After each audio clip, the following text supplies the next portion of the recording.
వెళ్లేందుకు కృషి చేస్తానని మంత్రి అచ్చెన్నాయుడు అన్నారు. అమలాపురంలోని కలెక్టర్ కార్యాలయంలో జరిగిన జిల్లా సమీక్ష సమావేశంలో మంత్రి పాల్గొని వివిధ శాఖల ప్రగతిని సమీక్షించారు. కోనసీమ జిల్లాలో వారం రోజుల్లో తక్కువ ధరకు ఇసుక అందుబాటులోకి వస్తుందని చెప్పారు. గోదావరి నదిలో 8 ఇసుక రీచ్లు ప్రారంభిస్తున్నామని తెలిపారు.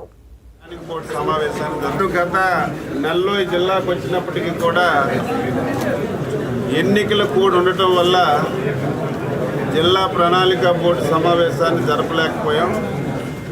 ఈరోజు దాదాపుగా 3.5 గంటల సేపు జిల్లా సమన్వయ కమిటీ అదేవిధంగా ప్లానింగ్ బోర్డు సమావేశాన్ని జరుపుకున్నాం. జిల్లా మీద పూర్తిగా అవగాహన వచ్చింది. ఈ జిల్లా పెర్ క్యాపిటా ఇన్కంలో 22వ స్థానంలో ఉంది.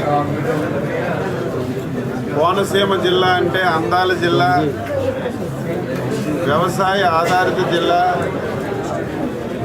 కోకోనట్స్ బాగా ఉన్నటువంటి జిల్లా, అదేవిధంగా ఆక్వాకల్చర్ ఎక్కువగా ఉన్నటువంటి జిల్లా. అన్ని అవకాశాలు ఈ జిల్లాకు ఉన్నప్పటికీ కూడా పెర్ క్యాపిటా ఇన్కంలో ఈరోజు మనం చాలా తక్కువగా ఉన్నాం.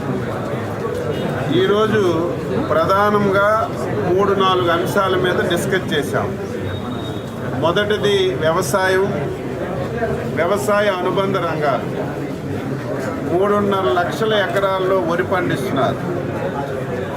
ఖరీఫ్ అయితే టోటల్గా వర్షాల వల్ల కానీ అదేవిధంగా రైన్స్ కానీ పూర్తిగా పూడికిపోవడం వల్ల ప్రతి సంవత్సరం మొత్తం ఖరీఫ్లో వ్యవసాయం అంతా కూడా ముంపుకు గురై రైతులు తీవ్రంగా నష్టపోతున్నారు. గత నెలలో ఈ జిల్లాకు వచ్చినప్పటికీ కూడా ఎన్నికల కోడ్ ఉండటం వల్ల జిల్లా ప్రణాళిక బోర్డు సమావేశాన్ని జరపలేకపోయాం. ఈరోజు దాదాపుగా 3.5 గంటల సేపు జిల్లా సమన్వయ కమిటీ అదేవిధంగా ప్లానింగ్ బోర్డు సమావేశాన్ని జరుపుకున్నాం. జిల్లా మీద పూర్తిగా అవగాహన వచ్చింది.